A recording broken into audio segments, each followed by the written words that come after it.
Je suis Marie Cronier, je suis chercheure au CNRS, chargée de recherche. Et aujourd'hui, nous sommes à Paris, dans les locaux du Collège de France, et plus précisément à la section grecque de l'Institut de recherche et d'histoire des textes, qui est le laboratoire dans lequel je travaille. Mon sujet de recherche, ce sont les manuscrits grecs, les manuscrits qui contiennent des textes grecs, et plus précisément les manuscrits d'époque médiévale, byzantins. Je m'intéresse à tous les manuscrits grecs en général, avec cependant une spécialité. Je m'intéresse particulièrement aux manuscrits qui contiennent des textes de médecine, de pharmacie et de sciences d'une manière générale. Je suis arrivée à l'étude de la médecine grecque antique d'une manière un peu originale. En fait, j'ai suivi des études de lettres classiques. Dès le lycée, je me suis beaucoup intéressée au latin parce que ça n'était pas du tout à la mode, tout le monde détestait le latin, donc j'avais un esprit de contradiction et j'aimais beaucoup le latin. Je me suis intéressée ensuite naturellement au grec et j'ai suivi une licence, j'ai passé les concours d'enseignement et j'ai voulu continuer dans une voie universitaire et arriver à ce qu'on appelait à l'époque la maîtrise. Il a fallu se spécialiser. Or, je viens d'une famille de médecins, donc je me suis dit, je vais m'intéresser à la médecine grecque. Et il y avait un enseignement de médecine grecque dans la faculté où je suivais mes études, donc ça s'est bien passé.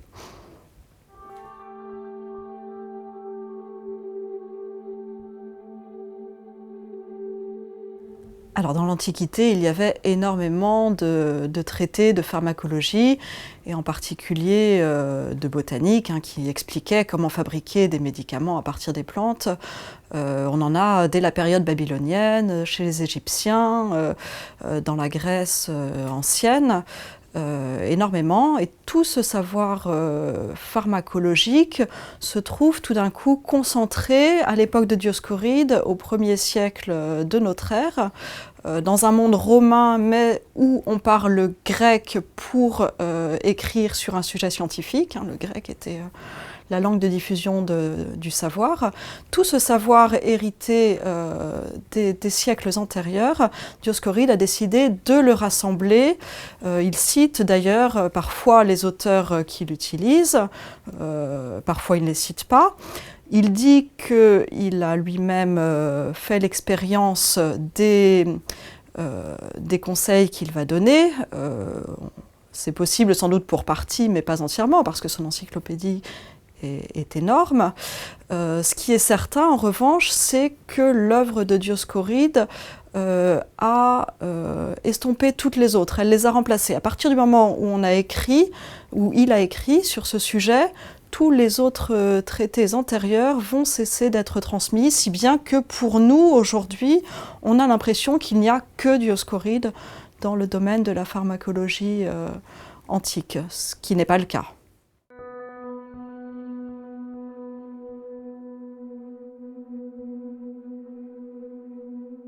Comme toutes les œuvres de l'Antiquité grecque, l'œuvre de Dioscoride n'a pas été conservée dans sa forme originale, naturellement. Nous n'avons pas conservé l'exemplaire écrit de la main de Dioscoride, ou d'ailleurs plutôt de la main d'un secrétaire. Nous avons conservé des copies de copies de copies de l'œuvre originale, tout en sachant que l'œuvre originale a été écrite, comme cela se faisait à l'époque, sur papyrus. Très probablement sous la forme d'un rouleau de papyrus, ce qui était le support normal. Et puis, au fur et à mesure des copies de copies, on est passé à un support sur parchemin et sous forme d'un codex, d'un livre, ce qui a formé les manuscrits du Moyen-Âge. Et donc, on connaît aujourd'hui l'œuvre de Dioscoride à travers les manuscrits du Moyen-Âge, à travers quelques papyrus, mais on n'en a vraiment pas conservé beaucoup, une demi-douzaine, je crois. Et puis, après les manuscrits du Moyen-Âge, l'œuvre a été fixée dans une forme plus stable à la Renaissance, avec des éditions imprimées. La première date de 1499.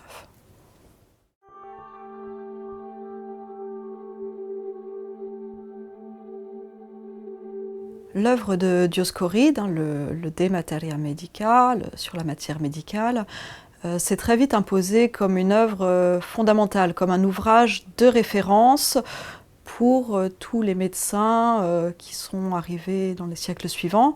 On peut penser par exemple à la figure très importante de Galien au IIe siècle de notre ère, très très grand médecin, moins d'un siècle après Dioscoride, parle de Dioscoride et de son œuvre comme quelque chose qui fait référence. Et donc à partir de ce moment-là, tous les médecins vont s'en tenir à lui, on ne va pas essayer de le compléter ou de manière très partielle, mais ça va devenir l'ouvrage auquel on se réfère quand on veut savoir comment fabriquer tel ou tel médicament à partir de tel simple. Dioscoride a été très renommé en particulier pour les descriptions botaniques et les descriptions des propriétés des plantes, des propriétés médicinales. Il faut savoir que les noms des plantes, les dénominations des plantes, même à l'époque moderne, vont très largement s'inspirer des noms de Dioscoride. Ça va rester la référence, j'allais dire, presque jusqu'à l'inné, hein, vous savez.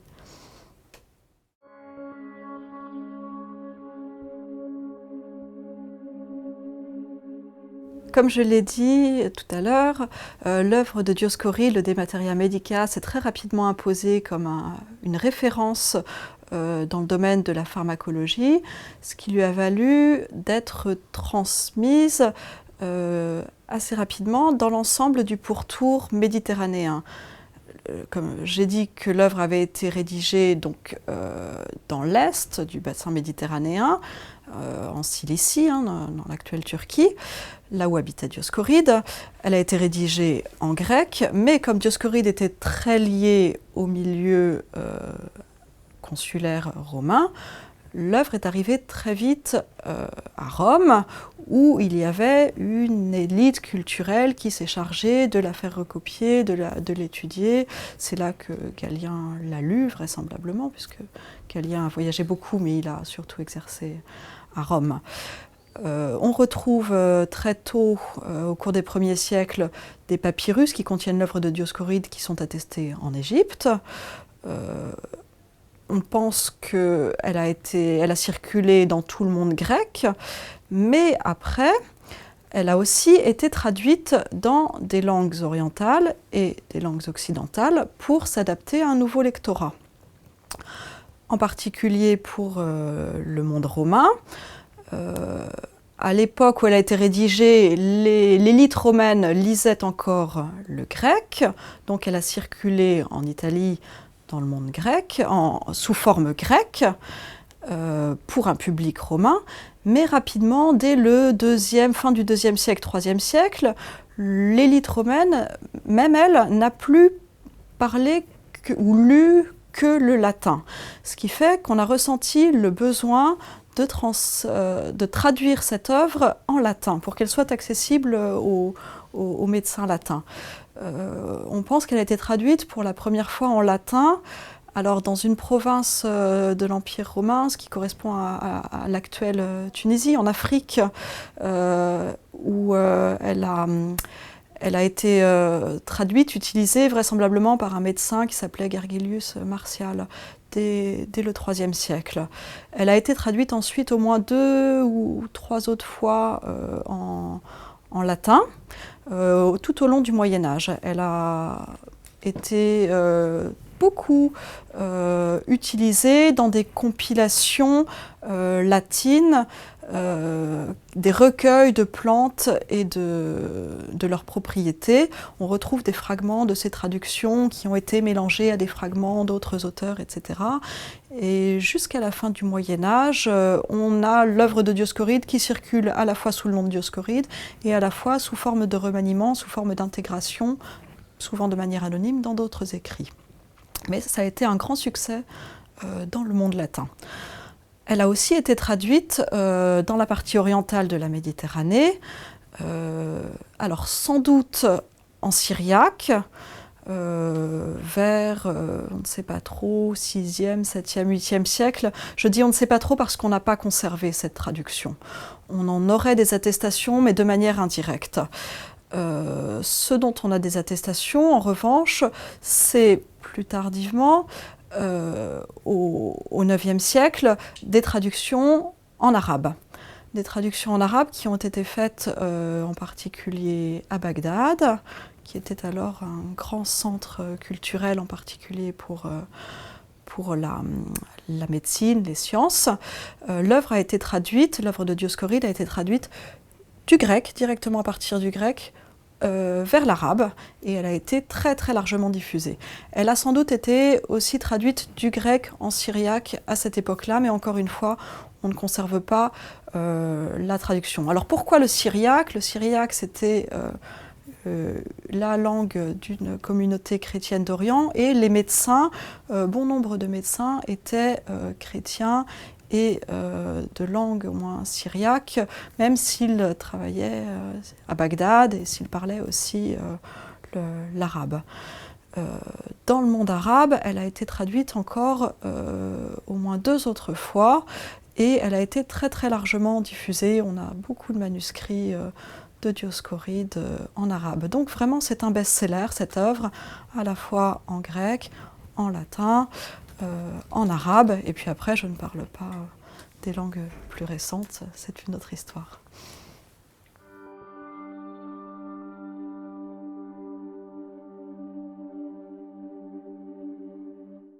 Comme je l'ai dit tout à l'heure, dans la partie occidentale de l'Europe, on a connu Dioscoride rapidement seulement en latin, puisqu'on a cessé de parler le grec.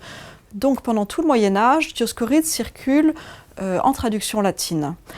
À la Renaissance, dès le XVe siècle, il va se passer un phénomène très intéressant, c'est-à-dire que en Occident, en Italie, au début, on va redécouvrir le texte grec de Dioscoride. Ça, c'est un événement très important. Ça se passe pour Dioscoride, ça se passe pour également une bonne part de la littérature grecque. Je vais parler de Dioscoride puisque c'est un sujet que je connais.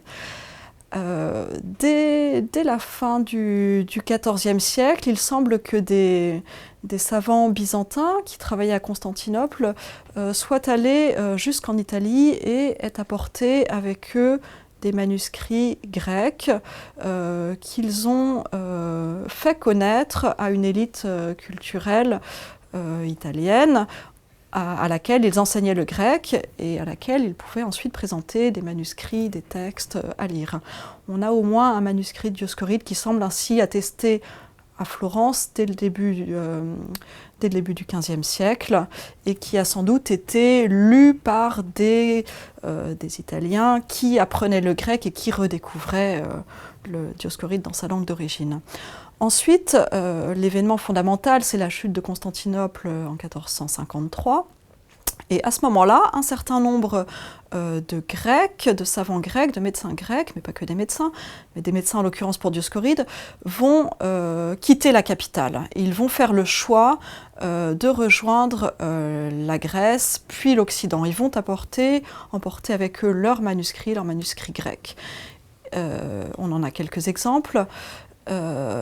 Et ces Grecs-là, une fois arrivés dans le Péloponnèse, puis dans les îles proches de Venise, à Corfou en particulier, puis à Venise même, vont avoir besoin, pour vivre tout naturellement, ça va être un gagne-pain, de vendre des manuscrits, de les recopier.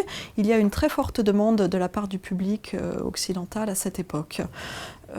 Donc c'est ainsi que certains manuscrits de Dioscoride vont arriver, la plupart à Venise. Venise, c'est la plaque tournante entre l'Occident et l'Orient. Ils vont arriver à Venise où ils vont être reçus avec un énorme intérêt. On peut penser à quelques exemples, un personnage célèbre, Hermolao Barbaro, qui était un humaniste, qui avait appris le grec et qui va traduire, c'est le premier, il va traduire Dioscoride du grec en latin avec une nouvelle traduction latine, un retour aux sources grecques. À cette époque, il va faire ça au début des années 1480, puis ce travail sera publié de manière posthume puisqu'il va mourir rapidement. C'est aussi cette période, la fin du XVe siècle, où l'on fait à Venise, bien sûr, les premières éditions imprimées en caractère grec. On imprime Dioscoride en caractère latin dès 1478, mais en caractère grec, il faut attendre 1499. Et là, ces éditions imprimées, les éditions Aldine, dans l'atelier d'Aldemanus, vont être effectuées à partir de manuscrits anciens rapportés de Constantinople par les médecins, les familles des médecins dont j'ai parlé tout à l'heure. Et de plus en plus, à partir de ce moment-là, les Occidentaux vont aller directement en Orient pour tenter de retrouver des livres, d'acheter des manuscrits, parce que l'élan suscité par la première Aldine de Dioscoride, par la traduction latine, va être énorme à la Renaissance, au XVIe siècle en particulier. Ça va donner lieu à énormément de nouvelles traductions en latin, qui était la langue à cette époque de circulation du savoir scientifique, et puis à des traductions en des langues vernaculaires, en français, en italien, etc. Et surtout à énormément de commentaires, en particulier pour l'identification des plantes. Mais quelles sont ces plantes dont parle Dioscoride? Est-ce que ce sont les mêmes que celles que nous connaissons, nous? Qu'a-t-il voulu décrire, etc. Ça va passionner le monde occidental du XVIe siècle et même encore ensuite.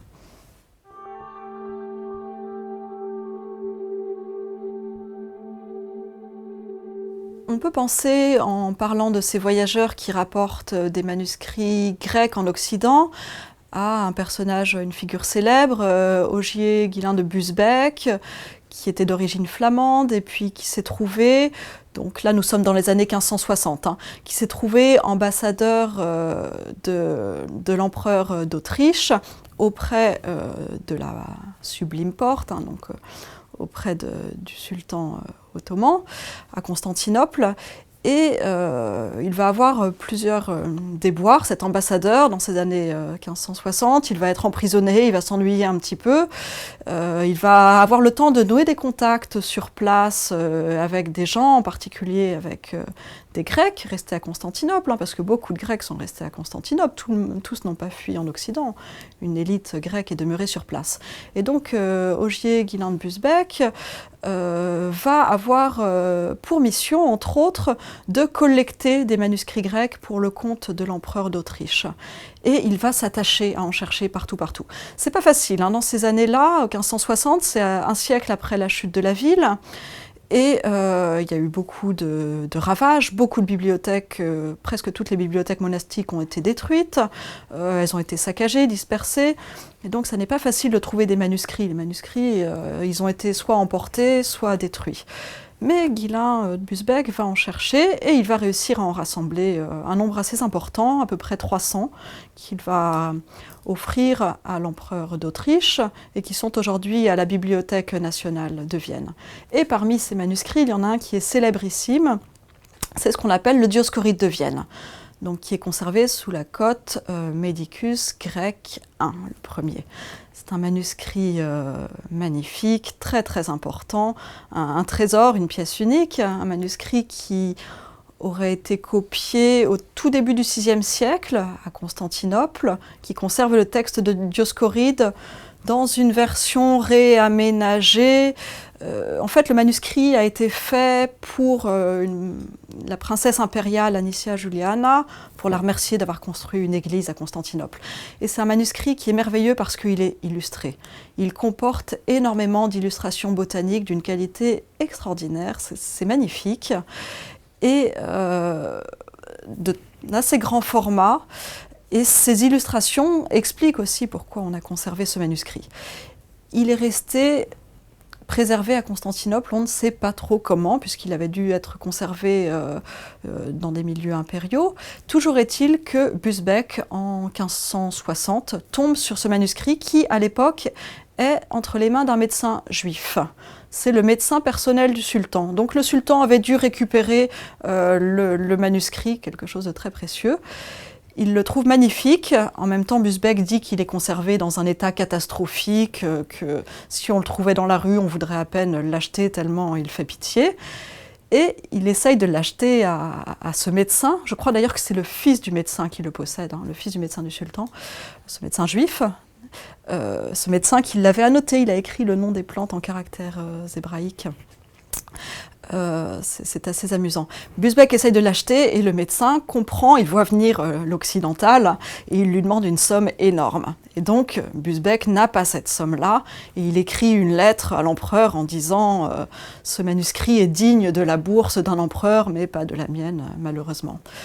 Et finalement, l'empereur a dû se décider à envoyer, mais c'est plus tard, c'est pas Busbecq, ça doit être quelqu'un d'autre un tout petit peu plus tard qui est retourné auprès de cette famille juive, à qui ils ont fini, sans doute moyennant une somme très importante, mais ça valait bien le coup, à qui ils ont fini par acheter le manuscrit, qui arrive donc à Vienne à la fin des années 1560, et là qui va susciter une admiration extraordinaire, en particulier pour ses illustrations, qui vont aider justement cette quête d'identification des plantes dont le XVIe siècle s'est tellement entiché.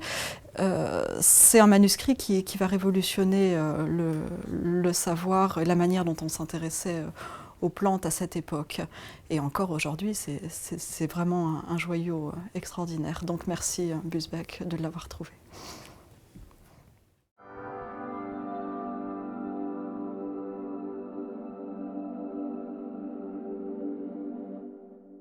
Les lecteurs de Dioscoride ne sont pas forcément aidés par Dioscoride pour reconnaître les plantes.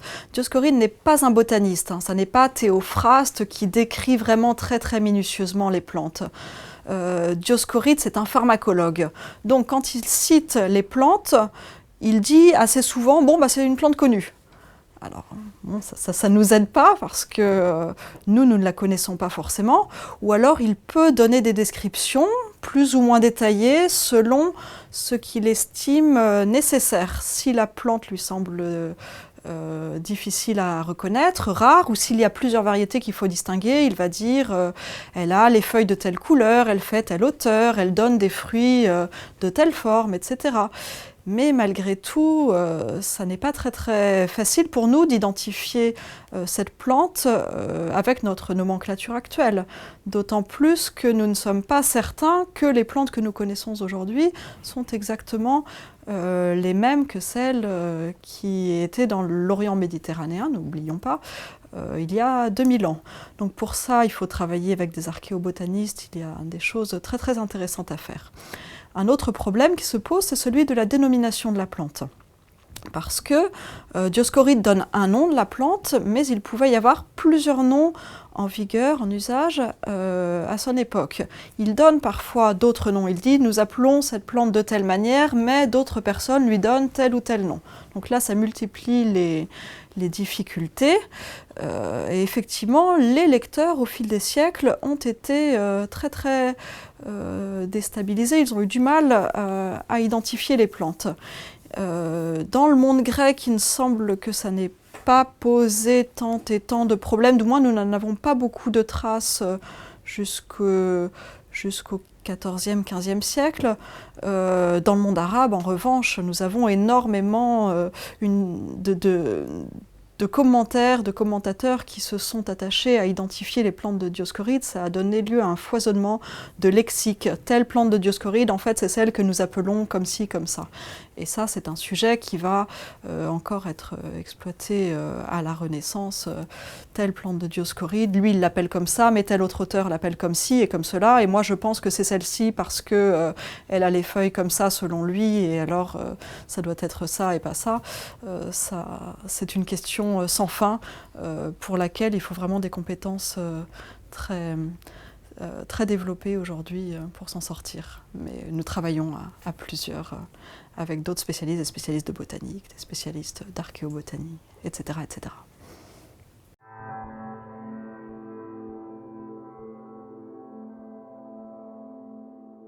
Les bibliothèques byzantines, pour la plupart, c'était des bibliothèques d'institutions ecclésiastiques. puisque en Orient, mais en Occident c'est à peu près la même chose, au Moyen-Âge, les monastères étaient presque les seuls endroits où l'on conservait encore une connaissance de l'écrit et où l'on s'occupait de copier des manuscrits. Ce qui fait que la très grande partie des manuscrits byzantins que nous avons conservés aujourd'hui sont des manuscrits liés globalement au domaine religieux. Dans les monastères, naturellement, on avait davantage besoin d'avoir un évangéliaire ou un psautier, ou éventuellement, bien sûr, des commentateurs des textes bibliques, des pères de l'Église. On avait davantage besoin de ces textes qu'on recopiait, qu'on conservait, plutôt que des classiques de la République de Platon ou des tragédies d'Ajax. Alors la médecine avait une place particulière parce que la médecine, on en a toujours besoin. C'est toujours pratique d'avoir un médecin. Donc on a continué, on a une proportion assez importante de manuscrits médicaux. On conserve relativement peu de manuscrits d'auteurs profanes, enfin relativement peu en proportion par rapport à la proportion très très importante de manuscrits religieux au sens large. Malgré tout, il ne faut pas non plus être caricatural.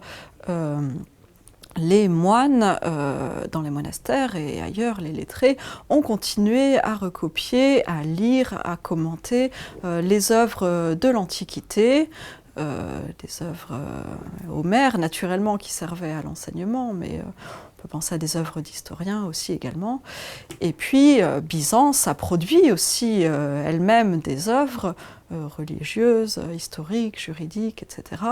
Et donc, on conserve aussi des œuvres d'auteurs byzantins. Alors, plus on avance dans le temps, plus on conserve de manuscrits, évidemment. Un auteur du XIVe siècle, on va conserver plus de textes, plus de manuscrits de lui qu'un auteur obscur des siècles précédents. Ça dépend bien sûr de la célébrité de l'auteur.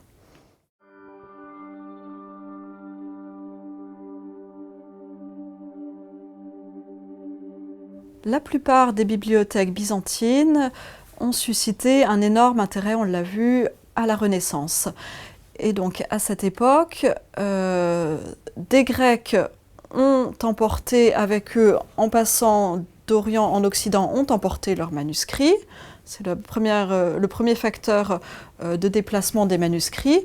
Le deuxième facteur, on l'a évoqué aussi tout à l'heure, ce sont des Occidentaux qui sont allés sur place directement chercher des manuscrits. Et ça, on en a eu dès la Renaissance, mais encore jusqu'à la fin du XIXe siècle. Énormément de voyageurs se sont rendus dans les monastères de Grèce, au mont Athos en particulier, mais à Constantinople aussi, et puis même dans le reste de l'Orient méditerranéen, à Jérusalem, même à Alexandrie, chercher des manuscrits, ce qui fait que une proportion assez importante des manuscrits byzantins se trouve aujourd'hui conservés dans des bibliothèques occidentales.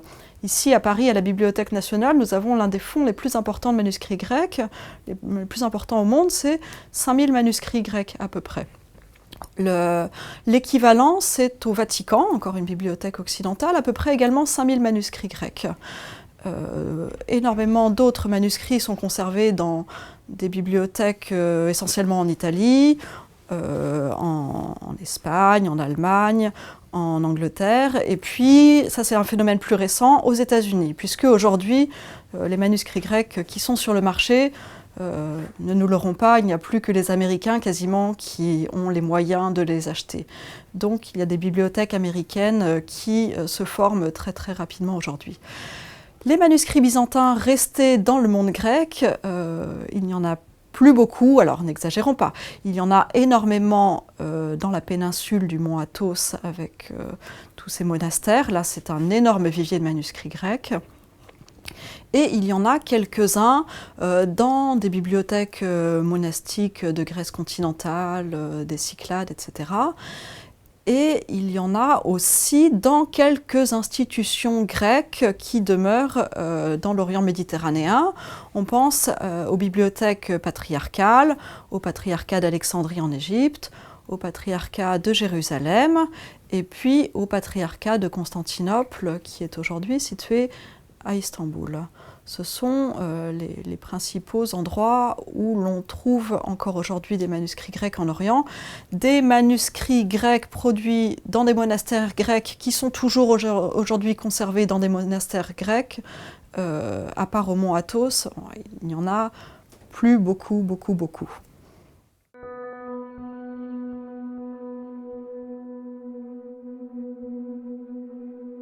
Les manuscrits grecs, comme beaucoup de manuscrits d'ailleurs aujourd'hui, sont étudiés de deux façons. Il ne faut pas oublier que ce sont des objets uniques, anciens, précieux, fragiles. Donc on ne peut pas les manipuler n'importe comment. La première façon, c'est d'aller là où ils sont conservés, dans des bibliothèques, de demander à les voir et de les examiner. Ça, il faut le faire avec précaution pour ne pas abîmer le livre. Vous imaginez bien qu'on ne peut pas le faire tous les jours comme ça. Le temps est révolu où on pouvait emprunter le manuscrit et le ramener chez soi et l'étudier tranquillement. Ça se faisait encore au XIXe siècle. Aujourd'hui, malheureusement, ça ne se fait plus. L'autre manière de les étudier, c'est de les étudier à travers des photos. On fait aujourd'hui des images numériques. On faisait depuis quelques décennies déjà des microfilms. Et avoir ces photos, ça permet de lire les manuscrits, de voir les textes qu'ils contiennent et de les étudier du point de vue de leur contenu, puisque les manuscrits, avant tout, ce sont des supports de texte. Le travail du chercheur qui s'intéresse aux manuscrits, c'est évidemment de s'intéresser à ces textes. Et donc pour ça, j'allais dire, le travail sur les images peut suffire. C'est ce que nous faisons le plus souvent pour éviter d'avoir à manipuler le manuscrit. Ça permet de voir quel texte est conservé dans le manuscrit, de repérer là où il commence, là où il se termine, de repérer si, je ne sais pas, si vous avez un manuscrit de la République de Platon, s'il est complet, s'il a des pertes, etc. Voir l'écriture, ça permet aussi de voir à quelle période il a été copié, puisque avant tout, il s'agit de faire parler le manuscrit. De lui faire dire le plus de choses possibles. Vous savez, les manuscrits, c'est un peu comme un jeu de pistes, comme un puzzle. On a cet objet, et puis il faut lui dire mais d'où viens-tu, où as-tu été fait, par qui, pourquoi, comment as-tu circulé, qui est-ce qui s'est intéressé à toi, etc. Alors on s'intéresse, on regarde le texte, les images, et puis au bout d'un moment, malgré tout, on ne peut pas éviter d'avoir recours à l'objet matériel en lui-même. Et là, il faut aller dans la bibliothèque qu'il possède. Alors, dans les bibliothèques occidentales, c'est facile. Dans les bibliothèques orientales dont je parlais tout à l'heure, ça peut être un petit peu plus difficile. Aller dans un monastère orthodoxe, aujourd'hui, avoir accès aux manuscrits, c'est pas forcément facile, vous imaginez. Ne serait-ce que pour des questions de religion, ne serait-ce que, voilà, un certain nombre de manuscrits, on pense au mont Athos, sont conservés dans des endroits interdits aux femmes, ça ne facilite pas forcément les choses. Et puis, les institutions ecclésiastiques ne sont pas toujours très favorables, ne vous accueillent pas toujours forcément à bras ouverts pour vous montrer leurs manuscrits. Il faut montrer un petit peu patte blanche, expliquer pourquoi on travaille, pourquoi on s'intéresse à ces objets. Mais une fois qu'on réussit à avoir accès à ces objets, c'est fantastique. Vous les manipulez et vous réussissez à les faire parler. Alors de quelle manière on peut faire parler un manuscrit? On regarde par exemple sa reliure. Ça permet de dater. Ça peut être la reliure d'origine du manuscrit, elle peut aussi avoir été refaite. Ça peut être une reliure postérieure et dans ce cas-là, ça peut nous indiquer comment le manuscrit a circulé. Un manuscrit byzantin mais qui a une reliure dont on peut montrer qu'elle a été faite à Venise au XVIe siècle, ça indique que le manuscrit a circulé dès cette époque-là. On peut aussi regarder les annotations qui ont été portées par le lecteur. Un manuscrit grec peut avoir été annoté, par exemple, par des mains en caractère arabe. Ça veut dire que le manuscrit a été lu par des Arabes. Alors, ça peut être dans la partie orientale du bassin méditerranéen qui s'est très rapidement trouvé sous domination arabe. Ça peut être aussi un manuscrit resté à Constantinople après la chute où les Ottomans s'y sont intéressés. Je pense au fameux Dioscoride de Vienne dont on parlait tout à l'heure. Il porte des annotations en arabe, en caractère arabe, qui ont été portées par des Ottomans. Et ce fameux Dioscoride de Vienne, je continue justement, avant d'avoir été annoté par des Arabes, il porte aussi des annotations en caractère latin, mais des annotations en caractère latin ancien. Donc ça n'est pas après son arrivée à Vienne, c'est avant. Avant, mais quand? Mais c'est très vraisemblablement au XIIIe siècle. Il se trouvait à Constantinople à l'époque, et puis au XIIIe siècle, Constantinople a été prise par les croisés. Elle s'est trouvée sous occupation latine pendant une soixantaine d'années. Et les Latins ont certes, comme on le dit, saccagé beaucoup de choses, beaucoup de bibliothèques, mais ils se sont aussi parfois, vous voyez, intéressés à des manuscrits qui portent des annotations. Alors nous, aujourd'hui, on regarde ce manuscrit et on voit, tiens, il a une écriture typique de Constantinople du VIe siècle. Ah, mais tiens, il porte des annotations latines du XIIIe siècle. Ah, mais tiens, il porte des annotations ottomanes du XVe, XVIe siècle. Ah, mais tiens, il porte une reliure grecque, byzantine, de la fin du XIVe siècle. Et donc tout ça, ça nous permet de reconstituer l'histoire de manuscrits, l'histoire aussi de la circulation des savoirs. Là, j'ai pris l'exemple d'un manuscrit particulièrement célèbre, mais tous les jours, c'est notre travail de faire parler ce livre, cet objet unique, en regardant, on peut encore penser à la matière dont il a été fait. Est-ce qu'il est fait en papier, en parchemin? Ah, en papier. Mais en papier, c'est fantastique. Peut-être a-t-il des filigranes. Les filigranes, ça permet de dater le papier. Peut-être a-t-il été mutilé. Ah, mais peut-être a-t-il été restauré aussi. Ah, mais alors, quelqu'un s'est intéressé à ce texte. Par qui, à quelle époque, pourquoi, à partir de quel modèle? Vous voyez, s'intéresser au manuscrit, ça fait intervenir énormément de choses. Il faut connaître les textes aussi, mais il faut connaître l'histoire, le contexte dans lequel le manuscrit s'est trouvé, a circulé, et puis on passe, notre chance à nous, byzantinistes, on passe de beaucoup de domaines, de l'Orient à l'Occident, de l'Occident à l'Orient, avec des perpétuels allers-retours.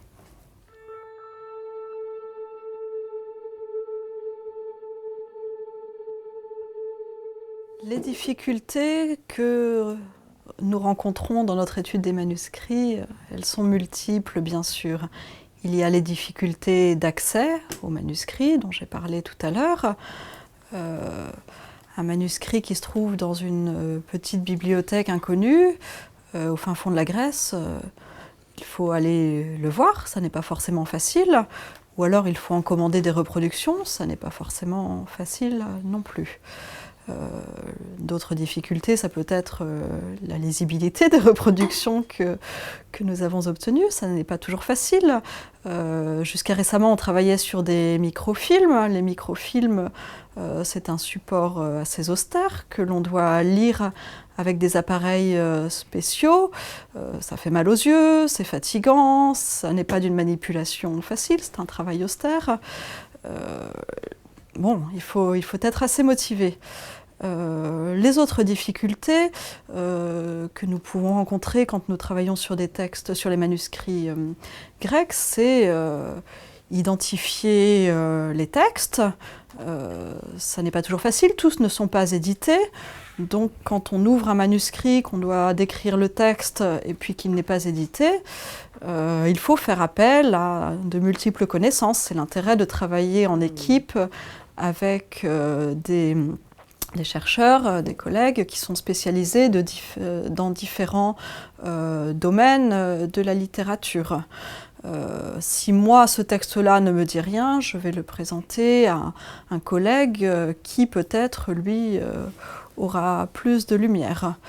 Quand je parle des difficultés, je pense en particulier aux difficultés très concrètes d'accès aux manuscrits. Je peux prendre un exemple que je connais bien, celui sur lequel je travaille avec mes collègues. Nous travaillons sur les manuscrits du patriarcat grec de Constantinople. Donc, c'est une institution ecclésiastique orthodoxe dans un pays musulman. Dans la situation actuelle, vous pouvez imaginer que les minorités chrétiennes rencontrent un certain nombre de difficultés même à survivre dans ces pays-là. Et donc pour nous, il nous a semblé particulièrement important de mettre en valeur leur patrimoine pour leur faire un argument pour se défendre. Alors mettre en valeur leur patrimoine, aller voir leurs manuscrits, malgré tout, pour nous autres chercheurs occidentaux, parisiens, ça n'est pas forcément facile. Il faut créer une relation de confiance avec ces institutions-là et pour obtenir l'accès à leurs manuscrits. Il faut que nous sollicitions tous les ans l'autorisation d'aller là-bas sur place consulter ces manuscrits. Pour le Quidam, ça n'est vraiment pas facile d'avoir accès à ces manuscrits. Pour nous, c'est possible parce que depuis des dizaines d'années, nous entretenons des relations avec eux. Mais même une fois sur place, ça n'est pas toujours facile. Il y a des relations personnelles à entretenir avec ces personnes-là pour avoir accès aux manuscrits. Ce qu'il faut savoir, c'est que ce sont des institutions qui ont des difficultés à survivre. Et donc, j'allais dire, l'entretien de leur patrimoine, c'est presque le dernier de leurs soucis. Si bien qu'ils ne sont pas forcément prêts à mettre des fonds exceptionnels pour la conservation de ce patrimoine.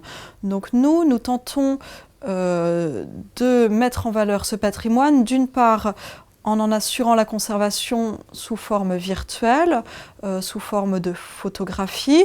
Il faut chercher à obtenir des fonds pour faire photographier ces manuscrits, pour au moins les conserver si jamais un jour ils venaient à disparaître.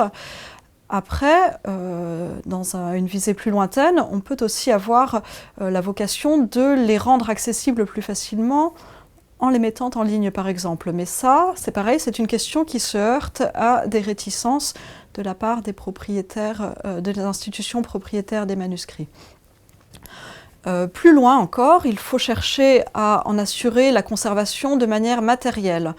La plupart des manuscrits, et encore au patriarcat de Constantinople, ça n'est vraiment pas le pire, mais la plupart de ces manuscrits sont dans un état assez catastrophique. Les reliures sont déchirées, les manuscrits partent en lambeaux et ils auraient besoin de restauration. Nous essayons de faire comprendre l'importance de cet enjeu aux institutions propriétaires de ces manuscrits. Là, je parle pour l'ensemble des institutions. J'ai un collègue qui travaille par exemple aux archives de Tirana. C'est encore pire, hein, la situation des manuscrits là-bas. Nous essayons de les mettre en valeur et de faire comprendre l'importance de conserver ces manuscrits, non seulement sous forme numérique, mais sous forme matérielle aussi, de les faire restaurer de manière à ce qu'ils traversent mieux les siècles et à ce qu'ils ne disparaissent pas dans la nature, rongés par les rats ou détruits par l'humidité, comme c'est arrivé. On a la preuve que depuis une centaine d'années, disons depuis le début du XXe siècle, des manuscrits qui avaient été vus à cette époque en très bon état en Turquie sont maintenant complètement abîmés. Il y a eu une détérioration certaine, même des manuscrits encore photographiés en bon état dans les années 60 sont aujourd'hui abîmés. Donc il y a vraiment une urgence que nous essayons de faire ressentir pour ces communautés chrétiennes du monde oriental de la Méditerranée.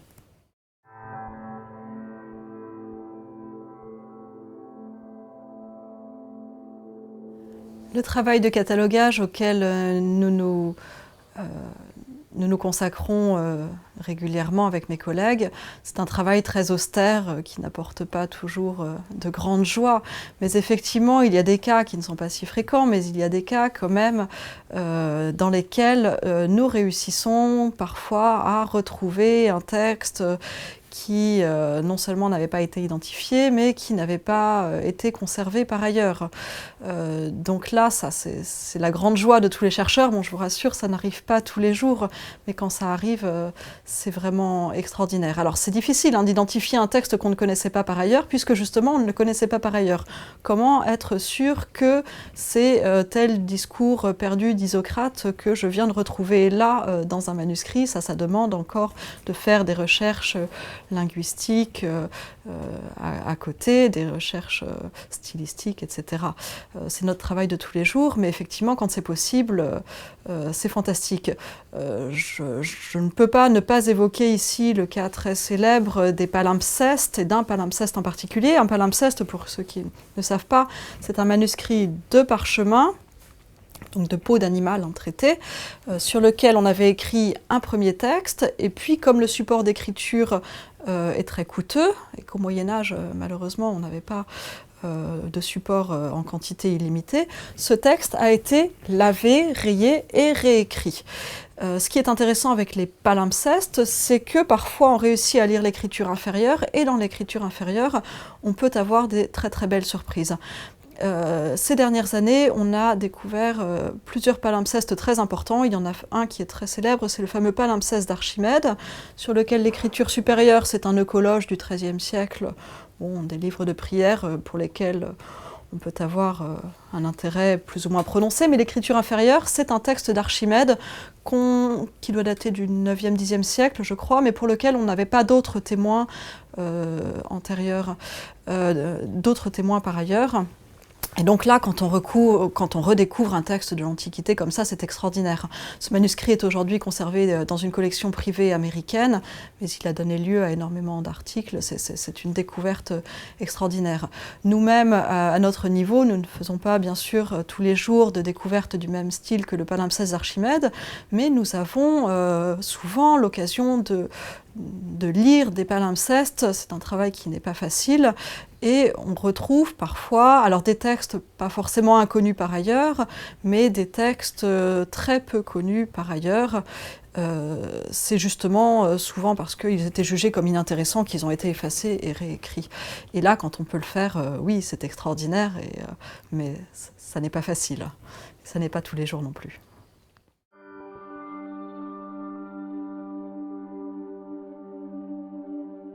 C'est très important pour nous de conserver, de prendre conscience de l'importance de ce patrimoine venu du monde grec et conservé dans des manuscrits byzantins pour des questions culturelles, bien sûr, puisque c'est à travers le monde byzantin essentiellement que nous avons une connaissance de la littérature grecque antique, ne l'oublions pas. Donc ça fait partie de notre histoire de la culture.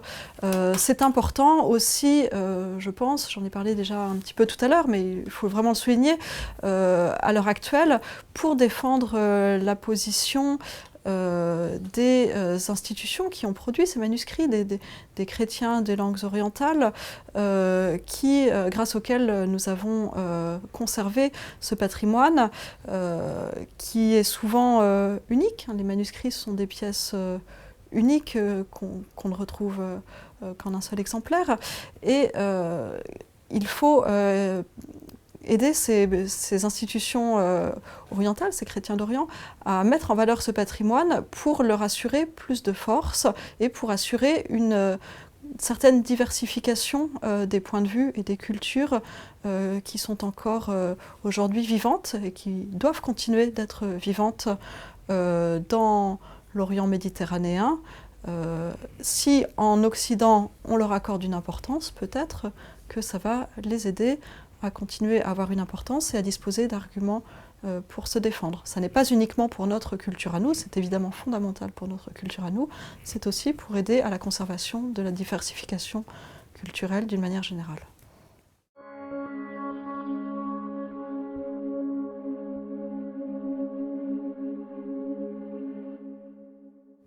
J'ai la chance aujourd'hui d'exercer des fonctions de chercheur dans une institution, le CNRS, qui est financée par l'argent public français. La recherche actuellement, et j'imagine à l'avenir, surtout dans notre domaine, est essentiellement financée par de l'argent public. Bon, étant donné les conjonctures actuelles, on n'est pas sûr que d'investir dans les manuscrits byzantins, ce soit la priorité du gouvernement, et puis on peut le comprendre. Je persiste à dire qu'il faut malgré tout que nous continuions à assurer ces recherches. Nous ne sommes pas nombreux en France, même dans le monde. Nous sommes une poignée de chercheurs, ça ne doit pas coûter très très cher à l'État, enfin malgré tout. Mais si nous en avons la possibilité, ça me semble vraiment important que nous fassions progresser notre connaissance de la culture ancienne, de la culture médiévale, justement pour aider à appréhender le monde aujourd'hui et à mieux vivre dans la diversité aujourd'hui. Et la recherche que je fais aujourd'hui s'appuie certes sur des manuscrits médiévaux, des documents très anciens, mais il me semble avoir un retentissement assez intéressant actuellement avec le passage justement que nous sommes en train de vivre de la forme imprimée à la forme virtuelle.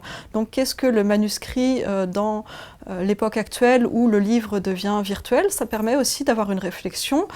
Et les nouvelles technologies, le passage justement à la forme numérique, digitale, je pense que c'est une chance aussi pour nos études sur les manuscrits.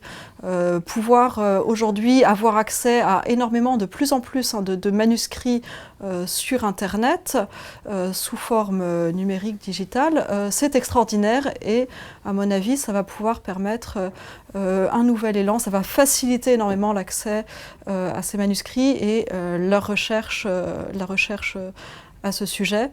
Donc je pense qu'il y a encore beaucoup à faire et ça c'est très prometteur.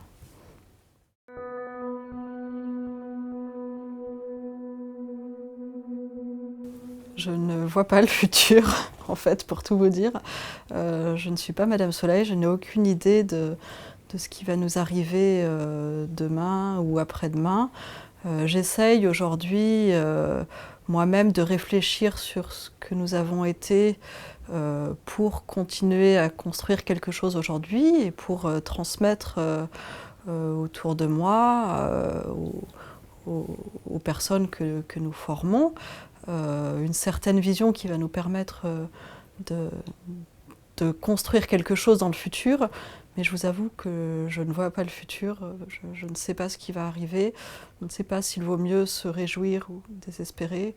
Donc dans le but, pour l'instant, il vaut mieux profiter de ce qu'on a aujourd'hui et tâcher de construire quelque chose de beau aujourd'hui. Et puis de toute façon, le futur, on n'y peut rien.